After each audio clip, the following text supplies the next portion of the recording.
ফুল ভালোবাসেন না এমন মানুষ খুঁজে পাওয়া দুষ্কর। হাজার বছর ধরেই ফুলকে সৌন্দর্যের প্রতীক ও আধ্যাত্মিক বস্তু হিসেবে ধরা হয়। তাই মানুষ ফুলের ঘ্রাণে মোহিত হয়ে ছুটে যেতে চায় ফুলের রাজ্যে। ঠিক তেমনি একটি গ্রাম হচ্ছে নারায়ণগঞ্জের বন্দর উপজেলার কলাগাছিয়া ইউনিয়নের সাবদি এলাকা। ছোট্ট এই গ্রামটি ফুলের রাজ্য হিসেবে পরিচিত। গ্রামের আশেপাশের সব জমি ও বাড়ির আঙিনায় বাগান রয়েছে বিভিন্ন ফুলের। তাজা ফুলের ঘ্রাণ নিতে ও মনোমুগ্ধকর সৌন্দর্য নিজ চোখে উপভোগ করতে দূর দূরান্ত থেকে ছুটে আসেন হাজারো দর্শনার্থী। এই সাবদিতে ফুলের বাগানটা খুবই পছন্দের একটা জায়গা। আমি প্রতি ফেব্রুয়ারিতে আসি, তাই আজকেও আসছি। সামনে তো শবে বরাত, তখন তো আসতে পারবো না, এর জন্য আগে আসছি ফুল দেখার জন্য, একটু ছবি তোলার জন্য। এখানে আসার মেন উদ্দেশ্য হলো আপনার ফুলের বাগানটা দেখা, যেটা আসলে ফুল একটা পবিত্র জিনিস, যেটা আমাদের মনকে অনেক ভালো রাখে, আনন্দ লাগে ফুল দেখলেই। আর বিশেষ করে বাচ্চাদের জন্য আসা, কারণ এখানে আসলে বাচ্চারা অনেক মজা পায় আর অনেক ফুল দেখতে পারি। তো একসাথে যদি অনেকগুলো ফুল দেখি তাহলে কিন্তু এমনিতেই মনটা অনেক ভালো লাগে। অনেক দূর দূরান্ত থেকেও মানুষজন আসে এখানে ফুলের বাগানটা দেখার জন্য।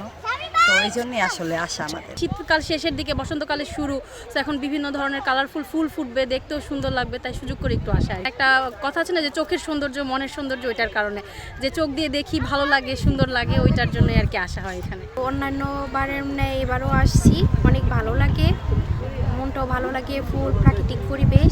কিন্তু অন্যান্য তুলনায় এবারকার দেখা যেতেছে যে ফুলের পরিমাণ একটু কম, ভালো লাগতেছে।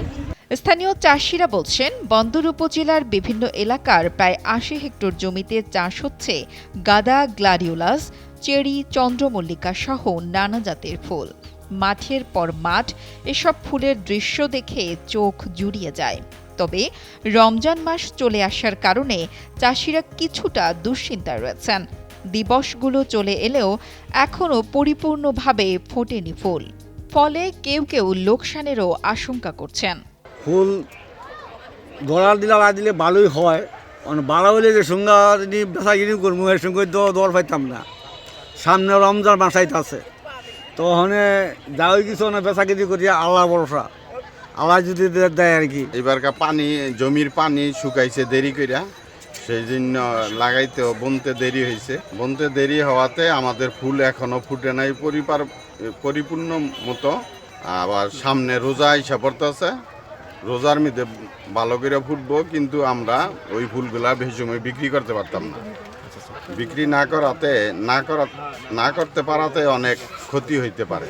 সাবদি, মিরকুন্ডি ও দিঘলদি সহ কয়েকটা গ্রামেই ফুলের চাষ হচ্ছে বলে জানান বন্দর উপজেলা কৃষি কর্মকর্তা মোহাম্মদ ইয়াসিন আরাফাত।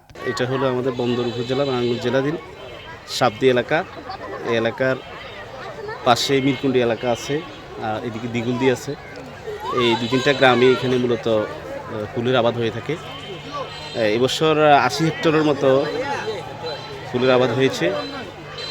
লক্ষ্যমাত্রাও এরকমই ছিল, তবে হয়তো ২-৩ হেক্টর জমি কমতে পারে এবছর। আর মূল আবাদ আমাদের লক্ষ্যমাত্রা ছিল, সেখান থেকে ৩ হেক্টরের মতো কম হয়েছে। আর এবছর সামনে রোজার কারণে ফুল আবাদটা তুলনামূলক একটু কম হয়েছে।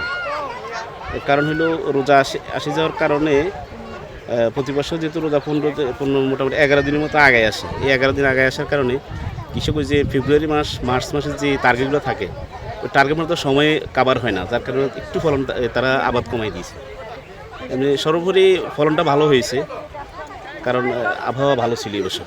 সরেজমিনে দেখা যায় ফুলের রাজ্যে মুগ্ধ হয়ে দর্শনার্থীরা কেউ সেলফি তোলায় ব্যস্ত সময় পার করছেন, কেউ আবার ফুলের ছবি তোলার পাশাপাশি ভিডিও ধারণ করছেন, আবার কেউ প্রিয় মানুষের সঙ্গে জীবনের সেরা মুহূর্ত কাটাচ্ছেন।